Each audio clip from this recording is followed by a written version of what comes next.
Welcome to Neutral Exposure, a space for reflection and inspiration with photographers across a range of disciplines. My name's Al Simmons.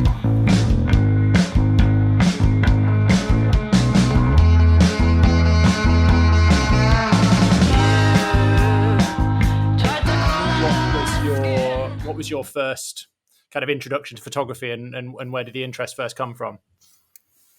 I think just being really nosy.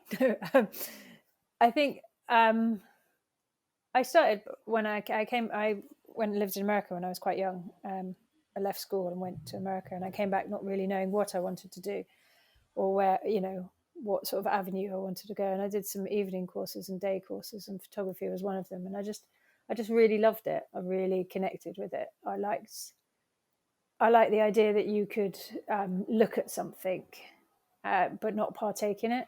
I think that I really enjoyed, that kind of slight distance from something, but yet still very much observing it. So yeah, I went, and then that led to me going straight into university. I started part-time because I was still sort of slightly unsure, and then I switched to a full-time degree in photography and did a lot of assisting. Mm-hmm.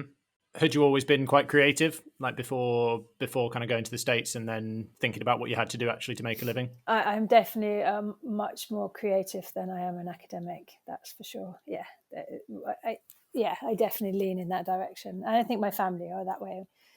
I think, the way I grew up was very creative. I also grew up in a rather fabulous house. My mum has a good flair for interior. And I thought about that, and I thought that's probably where some of it comes from. We had this sort of amazing naked lady wallpaper when we were kids, nice. And everybody used to want to come to our house to look at the naked ladies. So that set the tone quite nicely. Yeah. It's a sort of kind of Art Deco swirly lady thing going on all over the stairs. It was amazing. Cool. So what when you were kind of exploring different avenues, was there a point where photography just became quite a clear, this is what I've chosen, this is the route I'm going to go down? I think what it did was it spoke to me more than any sort of other course or class that I was doing. It was one of those, I related to it really well. It wasn't something I'd really experimented with that much before. So it was, it just kind of grabbed me. Okay. And then who did you go on to assist? What types of photographers? Oh, I started with a lovely man when I was first at uni, which was brilliant because I went to like Miami to catalog shoot and stuff whilst at uni, so that was great fun. Called Neil Mackenzie Matthews, but then I went on to assist an amazing photographer called Marcus Tomlinson, who was incredibly creative, and I spent about 5 years with him through college and afterwards. And he was a fashion photographer and portrait photographer, but he was an artist basically, and he had a studio in Old Street, and he shot everything on 10.8, and we developed and hand processed all of the film and did all the printing in the studio. So it was a fantastically rounded experience from I got to be part of the whole process, and I think it really shaped me, I think, in terms of how I saw things. It really was. Were you? Was it one of your responsibilities to do all the film processing? Was that something you'd done before, or was it kind of trial by fire? It was sort of trial. I mean, I'd done it at college, but it was really trial by fire. Yeah, which hand processing 10.8 film that you'd been to Paris to shoot, and you come back with all this film, hoping you'd loaded it the right way first, which is like the scariest thought. And then processing it all. And just like when the first one comes out and you take it outside and you can actually see an image, you're like, thank God for that. It's so terrifying, that feeling that you could have ruined a whole shoot. But you never did? No, never did. No. Good, cool. No. And was that all studio based, or was it kind of a mix of location and studio? It was a mix. It was a real mix. It was a very creative time.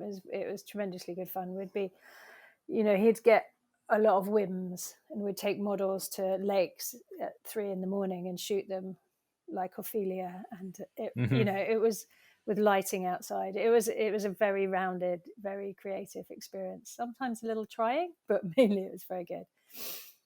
And then I went on to assist Henry Bourne, who's also a really fabulous artist, who kind of changed my world, really, because it was through assisting him. The first job I did with him was for Condé Nast Traveler, and I just landed from New York. I literally was on the tarmac and my phone rang, and it was Henry going, "I'm desperate for an assistant. I need to take someone to Africa tomorrow. Can you come?" And I was like, "Yes." And then I was like, and "What have I said you'd yes never to?" met him before? No, I'd never met him. And it was No. kind of like, So was it just a small world that he came across you, or? yeah, I think someone had recommended me. Someone had said, he'd tried his regular and 3 other people, I think. And then it was like, he was desperate. And he was like, "Can you?" And I went, "Yes, of course." And it was one of those experiences in life that just changes your world. I had no idea that you could be that kind of photographer. We got out of Nairobi airport, and there was a man with a placard with Henry's name on it, and we got into this tiny little 2-seater plane. We climbed into the back, and we flew across the plain of Africa with our cameras out of the window, literally with cameras hanging out of the window. And it was just like, someone's paying you to do this? I could do this. It was just, and then we stayed in this amazing lodge at Elsa's Copy where Born Free was written, and we spent 4 days looking for lions. Wow, nice. Yeah. And it was like, okay, it was just like the whole encompassing feeling, the photographing the lodge was amazing, the rooms, it was just the whole experience, going and meeting the locals. And it really did just make me think, this is much more appealing to me than fashion. Very much so.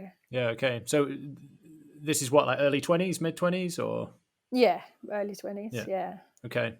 Nice. So then, how long were you working in the assistant role before starting to kind of pick up your own clients and your own drive?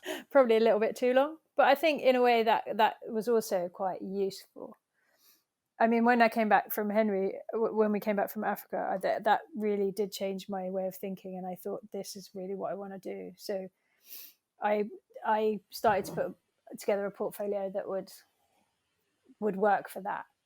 And it wasn't something I really had, so I was starting from the beginning, but it gave me the kind of direction that I needed to find out where I wanted to go. And so, I put a portfolio together, and I went to Condé Nast Traveler and said, "Please, can I have a job?" And they said yes. And it was like, okay, that's amazing. And it was the most exciting feeling to get that job. Yeah. So, Starting on a high. Yeah. I went in, and about 2 weeks later, they gave me a job, and it was like, seriously? Thank you. And it started from there. So that's where it all really began. That's awesome. So it was the possibility of travel, which was kind of at the core of it. Yes, that was incredibly appealing. What I find really appealing, and what I love about being a photographer, is that you get to go into other worlds. You get to go into other people's worlds, but you don't only get to go into the front of the house, you get to go into the back of the house and upstairs and, inside the cupboards, and you get to really explore another world, and it's somebody else's world. And I find that really fascinating. It's something that I've always loved. I mean, even to the point that I was thinking about this the other day. There's a program when I was at school called How We Used to Live, and I was obsessed with this program. I was obsessed with these kind of like reenactments of Victorian life, from the maid to the push people. I really love that kind of voyeurism, I guess, of people's lives. Okay. And that stayed with you? Yeah, it really has stayed with me, because I was kind of wondering where all this comes from. And when I started thinking about it, it's like, there's some real seminal moments you can think about in your life. You think, that's probably like reason why. It's like the wallpaper, my mum's wallpaper. It's like, this is beginning to all make sense. Yeah, cool. And what was the journey or timeline behind then you kind of, I suppose, being confident that you were able to make a full-time job of your own photography? The timeline. I mean, I think the whole thing has been a real roller coaster. I think, like, when I started, it was like you started with this amazing high, and that didn't come again for quite a few years. Okay. There was work, but there's work that you seek and there's work that you get. They're very different things. And it was slow. It was very slow, to be honest. It didn't just, and I think you have to be quite resilient to be a freelancer. Mm. You really do, and you have to hold a real sense of belief in what you do in order for it to work. Yeah. So what sort of stuff were you doing that wasn't really down the route that you wanted to go? Well, I'd do anything really. I think that's, you have to earn a living, don't you? So I think you do a lot of kind of work that doesn't really speak to you or isn't really your aesthetic. I think you end up doing a lot of things that, well, not necessarily a lot, but things for money that you wouldn't necessarily choose to do for yourself or wouldn't be your choice of client. And I think that's, when you realize you've become established, is when you shoot things that you are very happy with and that you really respect and enjoy, and you're not shooting a lot of things that make you slightly unhappy inside. Sure. Yeah. Yeah. I hear you. And was there a point where you stopped having to compromise on that, on what you were drawn to, that you were kind of able to leave those other jobs behind? Yeah, I mean, it's quite an interesting question. I mean, I think there's still some of those jobs because life is not as beautiful as we would like it all the time. There's still jobs that you do that you kind of think probably shouldn't have done that,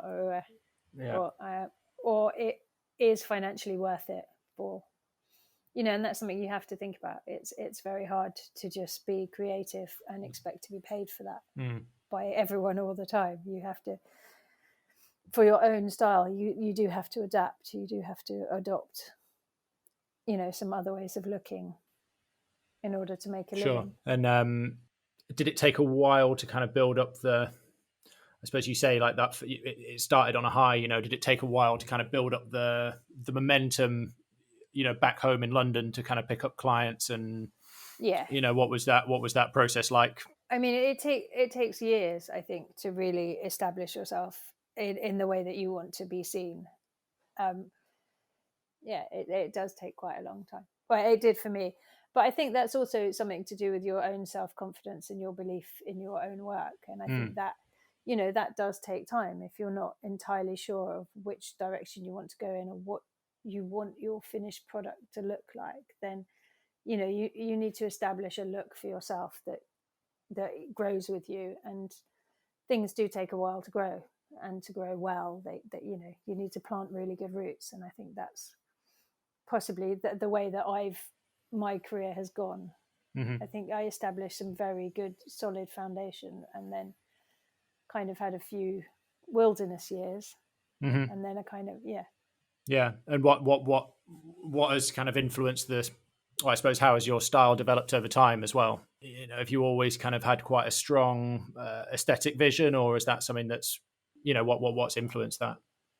I think I have always had quite a strong aesthetic. I think when I started, I wasn't sure how to achieve that. And I think now I'm very, very capable of understanding what I want and how to get there. So it's a very quick process for me now, which is really nice. To create the aesthetic and to have that look. And so what inspiration have you taken that's kind of become part of that? I think classical painting. I think I'm really influenced by painting and real old masters and traditional painting. I absolutely love. I can spend hours lost in looking at painting and light. I just love the way light falls on the things, and that is how I see things now in terms of the light and how that works. Yeah. Would you describe yourself as a classical still life photographer or interiors photographer? How would you categorize your work? Yeah, I think it is quite classical. I think it's always got a little quirky edge and a bit of humor, but I think generally, if you just quickly glance at it, I think you would see it that way. Yeah. I mean, I guess the industry you'll be able to say, was the industry quite a lot smaller and closer knit back then? Yes, much more so. It was much smaller, and it was much, I mean, even in terms of the clients that you could get, it was a much, much smaller field, and there wasn't as much choice within it. Everything was kind of it was more similar. And now now you have a fantastic array of clients and styles and things. Yeah. I mean, the interiors world, I think about 15 years ago really started taking off Yeah. photographically. I think people really started wanting to be and taking note of it as a creative place. Okay. I wanted to touch on that as well, in terms of within the world of interiors and still life, when thinking about the development of trends and, certain visual trends that have come in within that world, it'd be interesting to get your perspective on where you think those trends come from. Are they led by photographers like yourself, or are they led by art directors or stylists? What elements come to direct that? Yeah, I think it's a collaboration really of minds, and I think a lot of it filters down through fashion. Mm-hmm. So I think a lot of the coming styles are led by what came previously in fashion, color wise, trend wise. But I think, on shoots, it's quite interesting these days. A stylist has an awful lot of control, Yeah. which wasn't the case 15 years ago. It was a photographer who really had all the kind of visual control. And now a stylist will concept, draw, and come up with things, and the photographer will put in the atmosphere, the light and the atmosphere, and create the image, which is it's a really nice process. It can be a very collaborative, very lovely process with the right people. It can work really well. Yeah.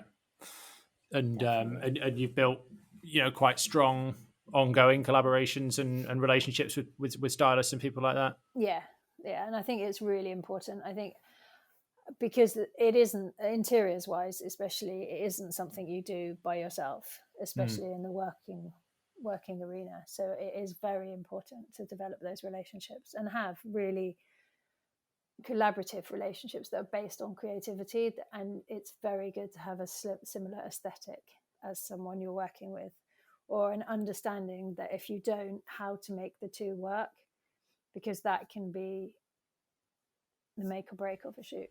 It really can. It's an essential thing. And I suppose, do those relationships help you get past I don't know, any potential limitations that there might be that you come up against, when working to, a client's brief? Yes. Especially for me, who can sometimes speak out of turn. So okay. It's quite nice to have someone who can speak for me occasionally. Yeah. I don't mean to. I think I just got a little bit of creative angst sometimes. Okay. In a way, that's quite nice to be able to have you're not just approaching it as, one person and it's all resting on you. It must be quite nice to have that, real team effort behind it. It is, especially on huge set jobs where everything's laid out. It's really nice. I think it really helps the creativity as well, because you will feed off each other, so you come to a much bigger result than you would on your own. It's not necessarily the right, it'll be a very different result than if you just did it all alone. Yeah, cool. And you seem to kind of have quite a nice mix between the interiors and still life worlds, and then some portraiture within that as well. Has that always been something that you've been keen to, like a balance that you've been keen to strike, or is that something you've come to over time? The portraits are really new. It's a really new facet of myself. It's something that took me quite a long time to be confident enough to do. Definitely. I before I struggled with them quite a lot, and I found it quite difficult to direct people. Yeah. I find that kind of trying to control someone else a bit weird. But I can see it's necessity. And I think it's just finding your way of doing it that is acceptable to you and is acceptable to someone else, because you do have to direct someone quite a lot in terms of getting the best portrait from them. Yeah. And whether that's just making them laugh or making them relax or making them comfortable, it's still something that has to come from you in order for that to happen. And I think, it took me a long time to be confident enough to have those conversations with people in order to take some portraits that I was really pleased with. Yeah, it must be quite a change from purely shooting still life. Yeah, it's a massive difference. It really is. It's like, yeah. I mean, I totally have so much respect for portrait photographers. I really Mm. do. It's very hard. Yeah. And, sometimes you are given literally 3 or 4 minutes with someone and you're expected to create something quite amazing in a very, very limited time. And Hmm. some of the work is just astonishing out there. Yeah. Is it encourage you to look differently at lighting as well? Do the two, how do they make you think differently in terms of the lighting and the presentation of that? I think with a person, you need to be kinder than you Hmm. do with a still life or an interiors. And also, you don't have the time that you do with a still life. I mean, still life, you can spend all day lighting one thing until you get this optimum thing. With a person, nobody's going to put up with that. So Mm. I think you need to sort of either be pre-prepared. Well, I think you need to be pre-prepared anyway. I think for me, it is finding either the natural light source or enhancing that natural light source as best as possible.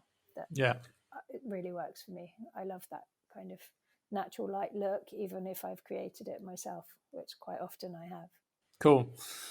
And how do you balance your commercial work with more personal projects? Is it quite important for you to be kind of having a space to maybe push boundaries that you can't push in a commercial context?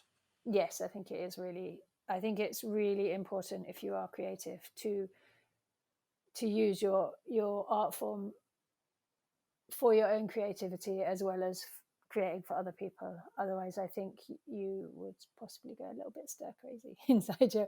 I think it's really challenging sometimes, even though it's fantastic, to be paid to do what you love. Sometimes it can be very challenging because it isn't your vision, and you do have to adhere to guidelines and rules set out by other people in order to accommodate their needs. And it's fantastic when you get a client that totally gets you and you totally get them, and they just say, okay, you go do your thing.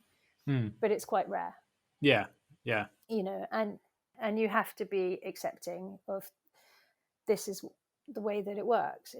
And if you want to be paid to do something you love, you have to be able to bend quite a lot with that. So for me, it's massively important to retain, to continue to do what I love to do, but to do it for myself as well, or just to create for the sheer fun and the love of it. And I have a lot of collaborations with people where we just do that, and they mainly involve food or flowers or just Hmm. lovely things that, Yeah. Yeah. Nice. yeah. And the move towards shooting portraits, was that a personal decision, or was that something that you were getting requests to do, or? Yeah, and then a lot of it came out of one commission, which was for a gallery who wanted me to photograph their makers and their collectors. So it sort of stemmed from one commission, which was just fantastic. It was such a lovely thing to do. They were doing a book about their 20 years in existence, and they'd requested this, and it was just, yeah, perfect.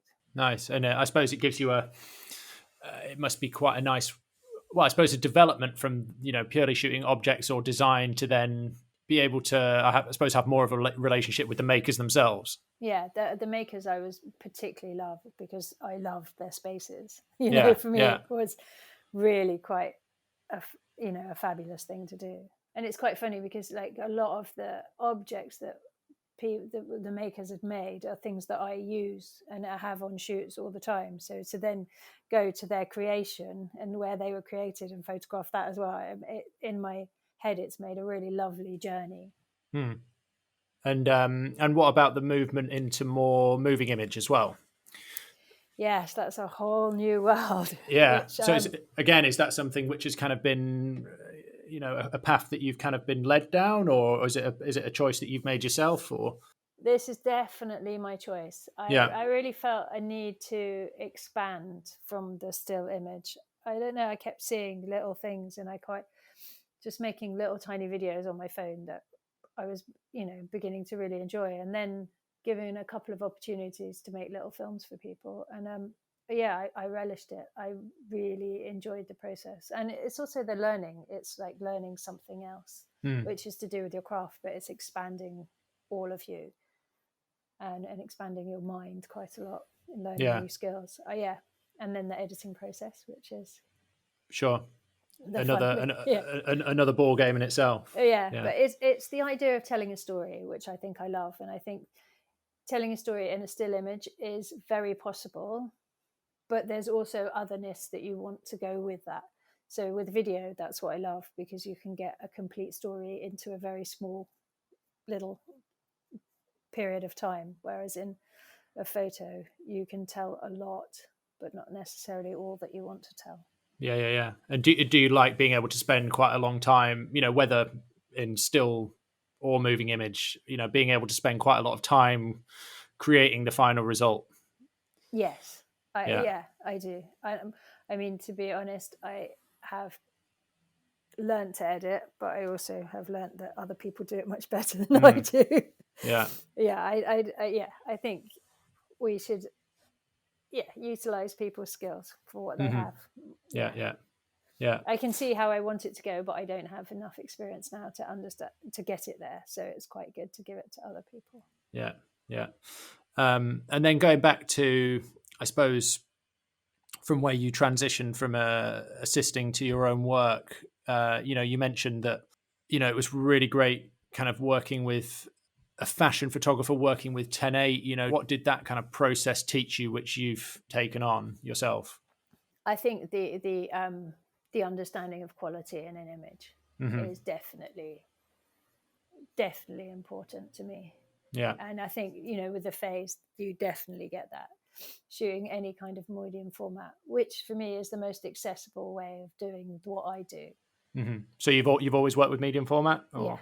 Yeah. always. Yeah. I love it. I love the viewfinder. I love the looking down the viewfinder. I guess in a sense, it automatically transports you to another world, because you look into an already made like image box. So for me, that really works. Mm. Whereas 35mm, I find a little bit, I don't know, it's just, I like the hand holding of the 35mm, but I don't like the There's not as much format of a of it. connection with what's in front of the lens. Yeah, it's Yeah. very weird. For me, it really Yeah. is that kind of. No, I mean, I share that as well. It's as much about the process as it is the resolution or the quality, even though that's great. Absolutely. And the thing with medium format is you start from a very considered place. Everything about it is considered, even putting your lenses on, to choosing your viewfinder, to how it winds on. All of these things are part of my process now, and I struggle without it. Mm-hmm. Yeah. I find it really sets the tone for a shoot as well. And a lot of people say to me, "Oh, you're very calm on a shoot," and I think part of that is because I shoot in this way, in a medium format way, which makes you very controlled and very considered. Yeah. But also, you have a lot to get through, so you know how to do it quickly, but you do it in a very considered way. Yeah, Yeah. which I think is really, really part of my work. I Mm. think that when I look at my work, that's what it is all very considered. So between film and digital, your process or approach hasn't really changed that much. No, not at all. No. And I was very afraid of digital at first, very, very afraid of it, until I got a digital back on my Mamiya, and then I was very happy because it was basically the same process. Yeah. I thought I would have to use a different kind of camera, and that really scared me. But luckily, I didn't. So yeah, I think sticking to medium format has been for me a really important part of my work and the way that I see things, I think. Yeah. And how has the industry changed over time in within the world that you work in? From starting out and it all being on film to now, the world we live in with everything being immediate and digital, and then also the industry itself. Kind of how's your experience as a freelance photographer changed over time with the developments that have happened? I think it's become a much busier place. Mm-hmm. There's a lot more work, which is brilliant, but then there's a lot more people doing it as well. I think digital has changed the way a lot of people work, and I think it's changed the pace of things massively. Yeah. Which it's not necessarily a bad thing, but for me, it's not a great thing. I I prefer a slower pace. I prefer if everything was locked down slow all the time. To be honest, Yeah. it suits me. It suits my way of being. I do miss film and Polaroid massively. I miss the kind of effect and the look of it, but I also do love the immediacy and the fact that you can see something instantly on screen. I think that has revolutionized photography, really. Do you think that kind of immediacy allows for more of a creative process as well? In terms of being able to get feedback and change things around and work with more ideas in a quicker space Yeah, of time. most definitely. But it also has brought on the kind of too many opinions, and Sure. Yeah. it works two ways. It works twofold. So there's bits of it that are just absolutely fantastic, and there is bits of it that are just testing. Yeah. And what about your experience starting out as a female photographer in what I imagine was quite a male driven industry, and arguably still Yeah, is. yeah, How's that absolutely. changed over time? There is a lot more women, which is brilliant. There's an increased amount of women, but you're right. When I started, there was very, very few females within the industry assisting or working or anything, and most women were on the other side of the camera in a art directing or that kind of role, stylist. Basically, you didn't get many women at all being photographers, especially in I'm just talking about here in where on in the avenues that I walked. But yeah, it's changed massively. There are so many, which is brilliant. I think that's great for creativity and for women. It has changed a lot. It sounds like you were able to find some photographers to work with who, I don't know, maybe look past that. Yeah, thankfully, yes, it's true. I was very lucky in who I went to work with. I really was, and yeah, they did. I don't know if it was necessarily a thing that they were that men didn't employ women. I mean, there was a couple of occasions which I could, but anyway, the difference. I think what it was just it wasn't really seen as something that women did, or I'm not really sure why there were so few women. It just seemed like a bit closed, Mm. and I think I started just as it was beginning to be a lot more open to, yeah, and I think it's yeah, I think the balance now is becoming really good, really Mm. really good. Yeah, Yeah. cool. Again, in looking at how things have changed, what sort of role does social media play in your practice as a photographer? Does it play a crucial role in your own kind of self marketing and self publication, I suppose? Yeah. Well, I'm surprised how much it's quite I was quite I refused it for quite a few years. Social media. I mean, I don't do Facebook or anything else, but Instagram has changed my world. It really Yeah. has. It is, and I can honestly say it is a platform. It is now your portfolio. I can see a lot of reason for that, and people do find you through Instagram. Mm. People do. I mean, I've had private messages on Instagram asking about jobs and stuff. So it really does. It definitely has made a huge difference. Mm. It's a universal portfolio, isn't it? Sure. And does it open up a way to network with other photographers as well? Yeah, definitely. Absolutely. Yeah. And I think, yeah, it's very true, because there's people you wouldn't necessarily connect with that you work in the same industry with, that you can then have some kind of banter with, because you otherwise wouldn't see them or know them, and there is quite a lot of that goes on, which is really nice. And it's also fantastic for assistants. Do you know what I mean? I have so many messages from assistants like Yeah. asking to come and work with me and stuff, because you get to see a lot more, and I Yeah. think Yeah. it's more friendly than the website. In a way it's quite strange. I think people see it in a more personal way than going to a website and sending you an email. It seems like people can communicate through it easier. Mm. Yeah. Yeah. I mean, I'm just, because I've kind of grown up with that to some extent, Yeah. but I think, prior to that, was there, I suppose, more pressure in a way to be building networks, so that you were that Yeah. person who knew somebody else who knew somebody else who could recommend you. Massively so. Massively Yeah. so. And there was a lot more going out knocking on people's doors with your book and asking for work. And now with the advent of the internet, you don't have to do that so much. I'm not sure if that's true for everyone. Do you know what I mean? I can see the differences made to me, but maybe that's also because I'm more established now as well, that I don't need to. Well, of course, we all need to go out and try. Sure. But there seems to be a lot less call for taking a portfolio out these days than there used to be, which is a bit sad, because it's really nice that face-to-face meeting, and that then you understand how you get on with someone and all of that. But it is also great that you can be busy and at work and people are viewing you constantly. It's nice, and I think it makes it a much more global platform than it would if it's just your website. Yeah. Would you miss it if everything was to become completely non-printed? Oh yeah, massively. Yeah. How important is that? Again, I'm sensing it's probably quite important because you come from a very creative background. How important is that final print and that material end result? When you print a piece of your work, there is nothing comparable to it. Or when you see it in print as well, it's just a really solidifying feeling that you have created this thing and it is now on show for everyone. It's a lovely thing. I recently had 2 huge prints done of a shoot that I did that I really loved, and it's so nice just to sit and look at them, and then they'll go away, and something else will come in, and that'll go away. And I don't keep things up all the time.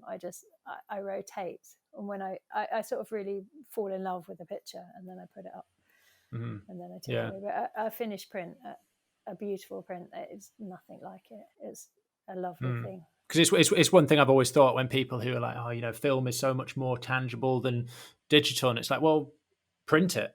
Yeah, absolutely. And it doesn't have to just live on a screen.